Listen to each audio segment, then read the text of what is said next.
Rajeev, you played sometimes, you partnered with Ivan Roddick some tournaments.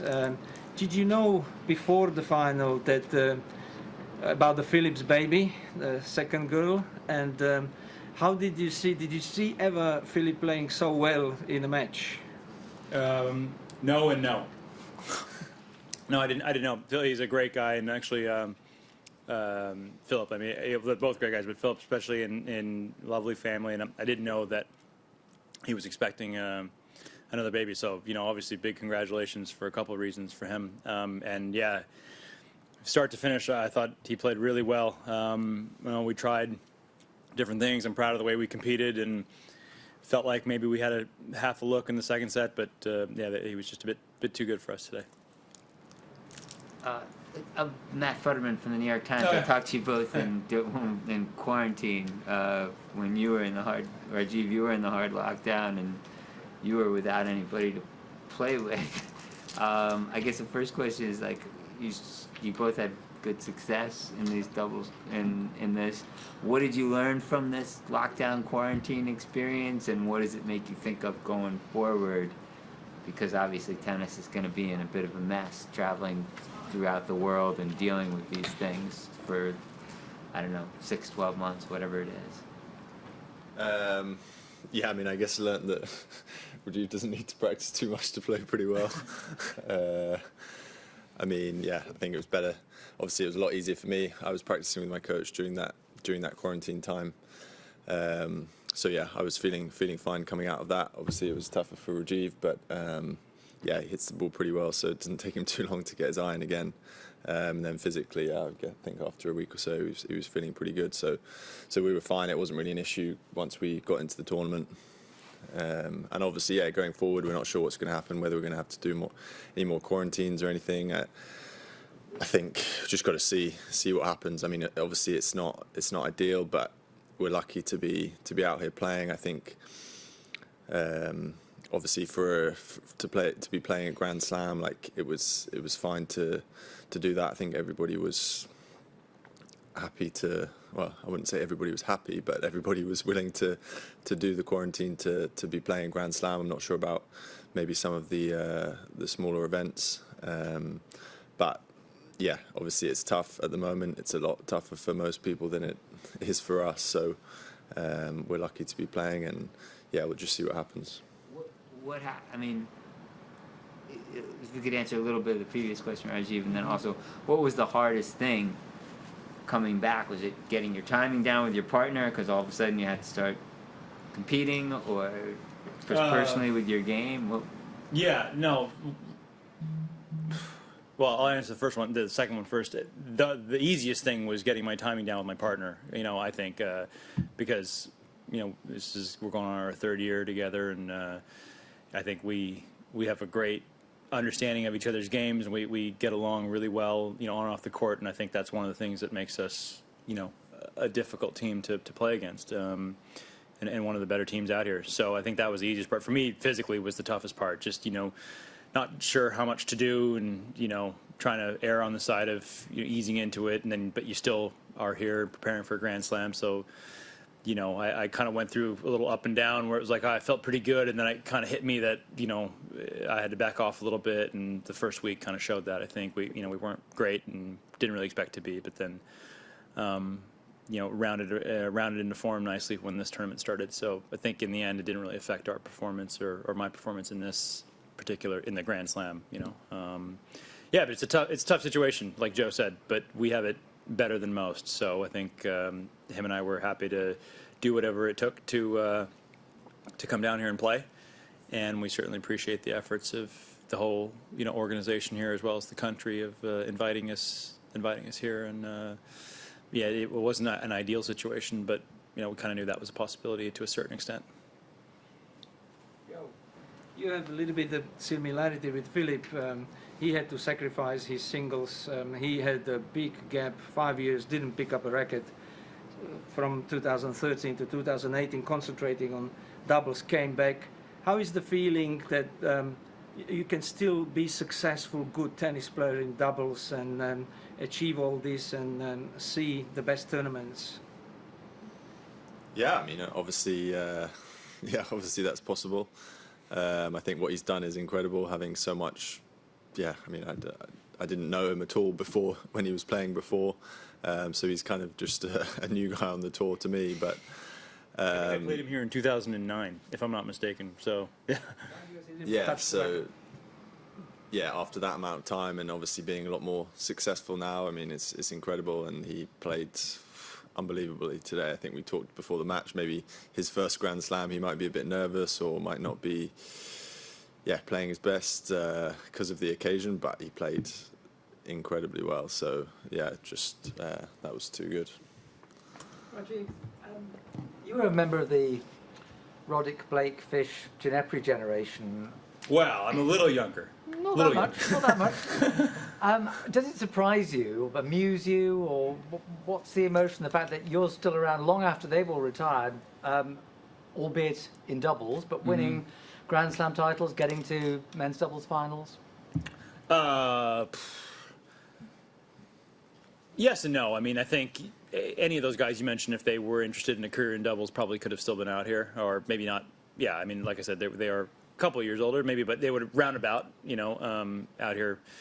So, they all have had great careers in singles, and that's where they decided to kind of leave it. But maybe, I don't know. As far as doubles players in America, I really hope I'm not leaving anyone out. Nick Monroe is another one that comes to mind that is of kind of similar age that's still playing. But there's not many, I guess from the generation, and I'm not sure why, but I think I've sort of always had the attitude of trying to continuously get better and treat it more, with more importance on that part of the game. And I think it's kept me motivated. It's kept me interested and physically fit, luckily enough to keep playing. And so I have no plans on doing anything else at this point. Any more in the room? Have to go up against each other on either mixed doubles or I guess potentially at the Olympics, right? You could play. We haven't yet, but it would be strange. If we'd won our mixed doubles on the other day, then we would have played in the final. Yeah. But we've never played. Well, we played actually together before we started playing together. Before we played together, Yeah. But not during. Yeah. Do any of those matches that you played against each other, did that have any effect on you coming together? Was there something that one of you saw in the other and thought, he's good for me? Well, I mean, to be honest, I mean, Joe's a lot younger than I am, so I didn't really know who he was until playing him. I know he had a good result at Wimbledon that year, and then, but yeah, I mean, obviously I lost both times, so pretty sure he could play pretty well. All right, thank you. We'll move to online questions. Our first one from David Luddy. Congratulations, guys. This is for Joe. With Pulisic returning so well in the match, what could you have done to turn it around, in fact, for both of you? I mean, not the way he was playing, not too much. I mean, we tried to change things up. We started serving, a bit more into his body, trying to change up the pace a bit. Changing up where we were moving at the net. I mean, at the end of the day, we just needed to serve better. I don't think either of us were serving our best. So, we just needed to serve better, hit our spots better, maybe a little more pace. But that was too good for what we had today. That was too good from him. Thank you. Our next question from Daily Mail, Michael Dixon, sorry. Thanks.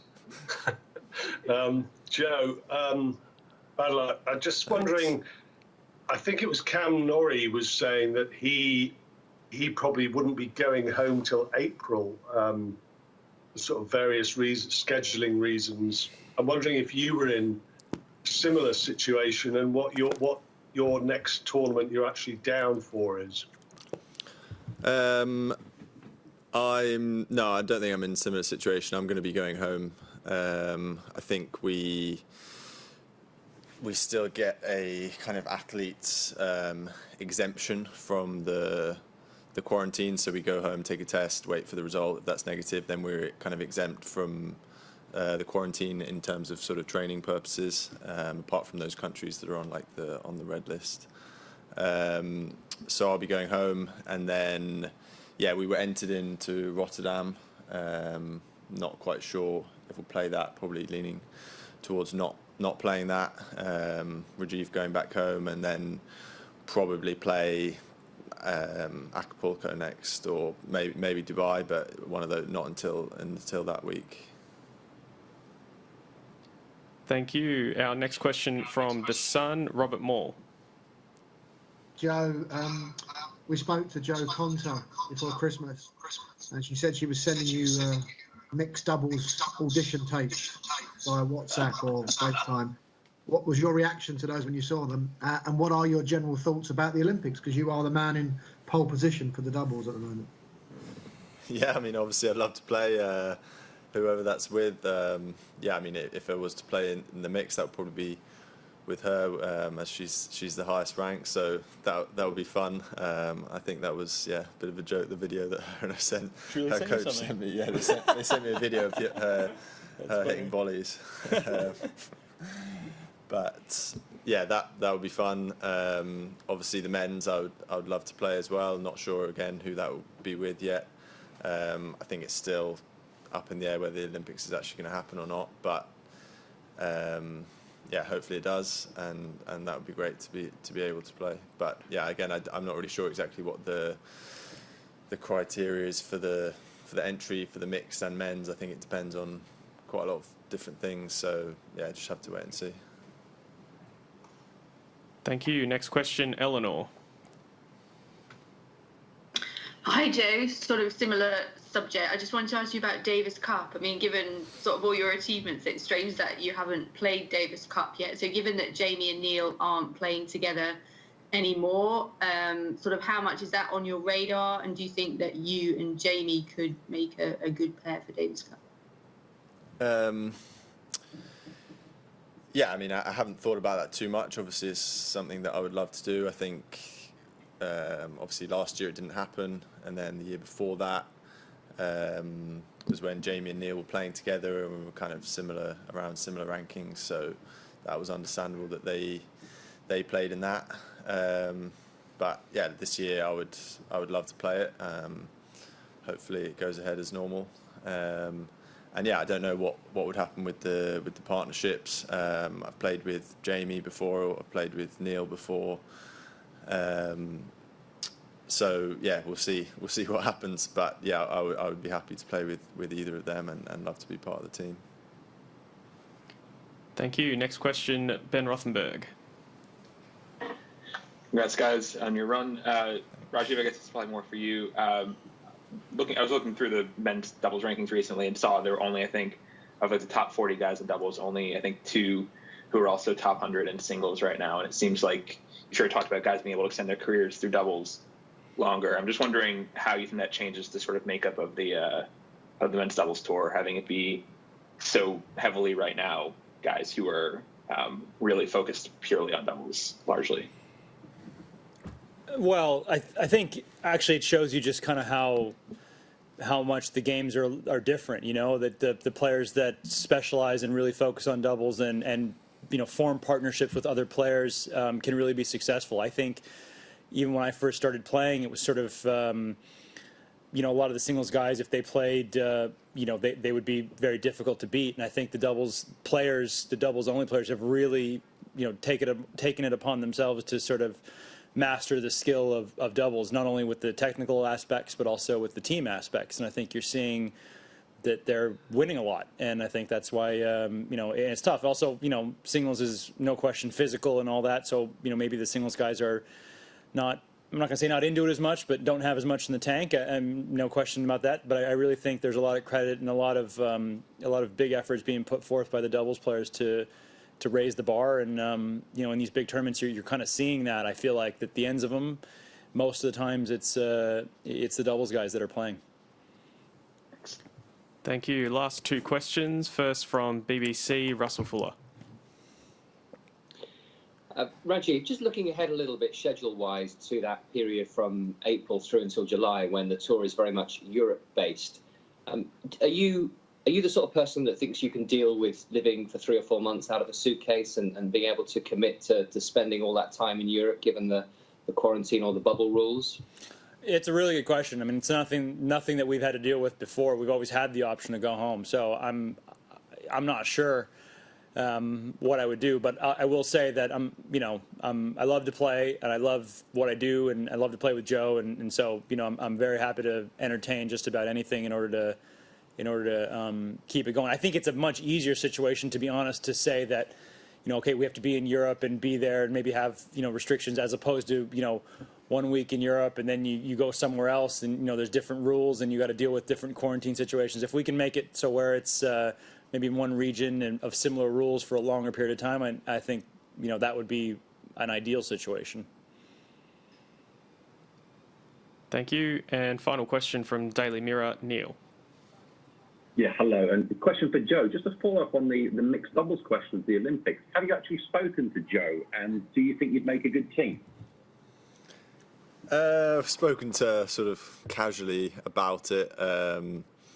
Yeah, I mean, I think it would make sense that we were to play together, because I think it's very tough to get into the mix, because I think it's only, is it 16 teams, or so the entry cut is very high, so I'm not sure if they'd even get in, if we'd get in together.